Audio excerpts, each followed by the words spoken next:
2014 का वर्ष था। इराक में दहशतगर्दों ने हाहाकार मचा रखा था। हर दिन लड़ाइयाँ, खून खराबा, बम ब्लास्ट, यह तो आमूल सी बात हो गई थी। ऐसे ही एक गांव पर इन दहशतगर्दों ने कब्जा जमा रखा था और वहां पर वे हर दिन कत्लेआम मचाते थे। इसी गांव में आयूब अपने परिवार के साथ रहता था और ये कहानी इसी व्यक्ति की है। आयूब ने अपनी जिंदगी के सबसे भयानक 2 दिन इस दहशती माहौल में देखे जो पहले उसने कभी अपनी जिंदगी में नहीं देखे थे। दहशतगर्दों द्वारा आयूब के इलाके में बॉम्ब फेंका गया। वह था उसकी जिंदगी का पहला सबसे खराब दिन और दूसरा दिन था इसी बम हमले की वजह से उसकी बीवी का इंतकाल होना। दहशतगर्दों ने गांव पर कब्जा जमा रखा था, इसलिए न चाहते हुए भी अपने 2 जुड़वा बेटों के साथ 2 सालों तक आयूब को इसी गांव में रहना पड़ा। लेकिन अब दहशतगर्दों और इराकी आर्मी वालों के बीच हर दिन की लड़ाइयों की वजह से वहां रहना और भी ज्यादा खतरनाक हो गया था। आयूब किसी तरह उस गांव से निकलकर अपना और अपने बच्चों का जीवन सुरक्षित बनाना चाहता था, लेकिन ये इतना आसान नहीं था क्योंकि दहशतगर्दों को हुक्म मिला था कि जो भी इस गांव से भागते हुए पकड़ा जाए उसे वही मार दिया जाए। आयूब जानता था कि भागते हुए शायद वो पकड़ा जा सकता है और मारा जा सकता है, लेकिन वो इस बात से भी वाकिफ था कि अगर वह यही रहा तो जरूर मारा जाएगा।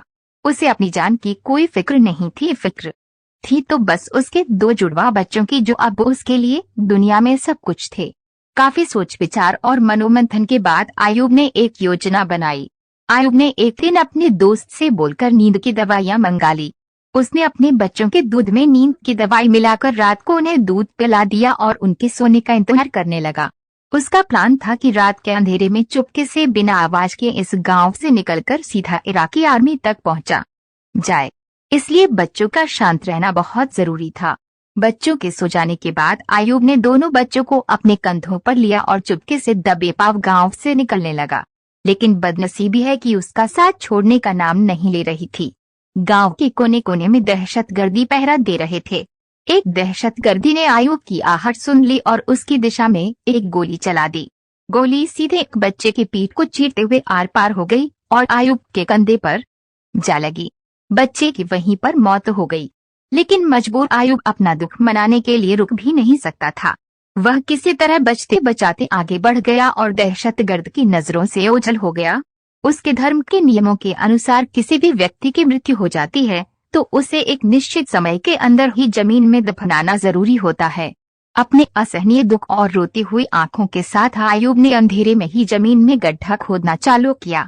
जमीन रेतीली थी, इसलिए वह बड़ी आसानी से गड्ढा खोद पाया। अपने बच्चे को दफन किया और दूसरे बच्चे को लेकर फिर आगे बढ़ गया। थकान से बेहाल और दुख से बेजान आयूब आखिरकार इराकी आर्मी तक पहुंच गया। जो घटना उसके साथ हुई थी उसने उसकी आजाद होने की खुशी खत्म कर दी थी। आर्मी वालों ने जब उसे अपनी तरफ आते देखा तो उनमें से एक ने दौड़कर उसके कंधे से उसके दूसरे बच्चे को लिया। आयूब वहीं पर बैठ गया। आर्मी वालों ने उसे पीने के लिए पानी दिया। आयूब पानी पीने लगा, तब आर्मी वालों की बातें उसके कान पर पड़ी, जिन्हें सुनकर उसके पैरों तले से जमीन खिसक गई। आर्मी वाले आपस में बात कर रहे थे, जरूर इस बच्चे की पीठ पर लगे घाव की वजह से इसकी मौत हुई होगी। हो सकता है किसी दहशतगर्द ने पीछे से गोली चलाई हो। उनकी बातें सुनकर आयूब को रियलाइज हुआ कि उसने कितनी बड़ी गलती कर दी थी। उसने रात के अंधेरे में और अपने पहले बच्चे की मौत के गम में अपना सुध बुधवार खोकर अपने सोते हुए बच्चे को ही मरा समझकर उसे दफन कर दिया था। दोस्तों, ये कहानी सुनकर आपके मन में निराशा के भाव आ गए होंगे। ऐसा होना बड़ा ही सहज और स्वाभाविक है, लेकिन इतनी दर्द भरी इस कहानी से भी हम एक सीख ले सकते हैं। चाहे जो हो जाए, किसी भी कठिन से कठिन परिस्थिति में भी अपने आप को, अपने मन को निश्चल रखना बहुत जरूरी होता है। दोस्तों, ऐसी निराशाजनक कहानियां बताकर मेरा किसी को दुखी करने का इरादा बिल्कुल नहीं है, लेकिन ऐसी कहानियां ही हमें सिखाती है कि कैसे इस कठिन जीवन को हर परिस्थिति में जिया जाना चाहिए। कहानी को पढ़ने के लिए